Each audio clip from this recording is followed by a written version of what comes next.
Waktu Bapak 1 menit dimulai dari sekarang.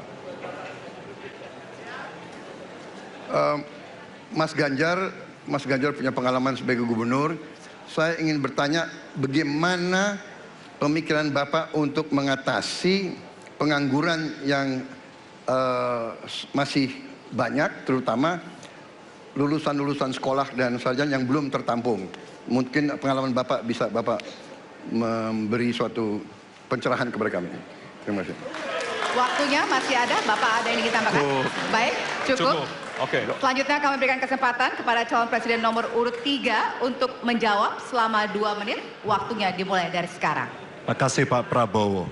Isu ini sangat kontekstual dan saya kira dari pertanyaan masyarakat begitu sulitnya mendapatkan pekerjaan. Ada beberapa poin Pak. Yang pertama adalah membuka ruang investasi yang cukup besar dengan cara memastikan penegakan hukumnya bisa berjalan baik, kepastian hukumnya berjalan dengan baik, transparan, akuntabel, mudah, murah, cepat dalam sebuah layanan.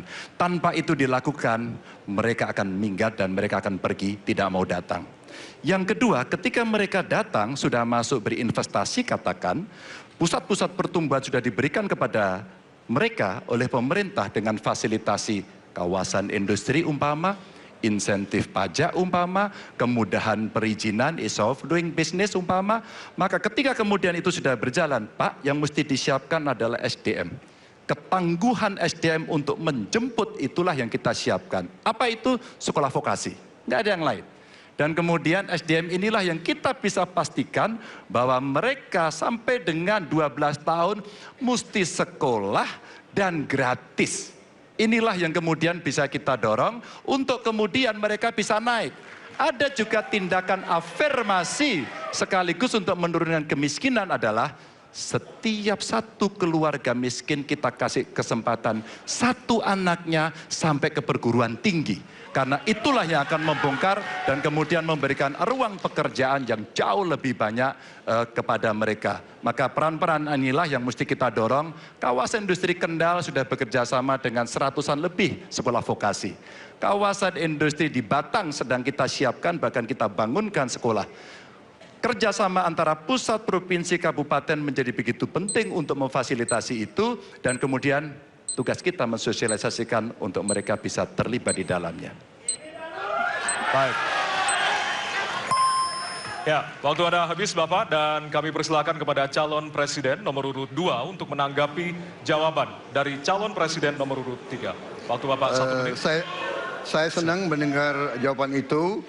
Berarti Bapak bisa mengakui prestasi pemerintah Jokowi dalam mengembangkan KEK semua, mendorong hilirisasi, menciptakan lapangan kerja, mengundang investor-investor ke Jawa Tengah untuk menciptakan pertumbuhan ekonomi yang bermutu dan berkelanjutan. Terima kasih. Ya.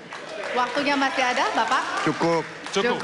Baik, selanjutnya kita berikan kesempatan kepada calon presiden nomor urut 3 untuk menanggapi tanggapan dari calon presiden nomor urut 2. Waktunya 1 menit dari sekarang.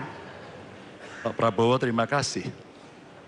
Ketika kami merancang kawasan-kawasan industri dan bagaimana percepatan itu kita lakukan, kami duduk dengan para menteri, bahkan kami duduk dengan presiden. Kami punya pikiran yang sama dalam merancang ini karena kita ingin menjemput 2045 sebagai negara maju, negara unggul. Itu yang harus kita ciptakan. Maka ketika kemudian soal setuju tidak setuju, kami hampir 10 tahun. Bahkan proyek-proyek strategis nasional yang ada di Jawa Tengah, saya bereskan Pak.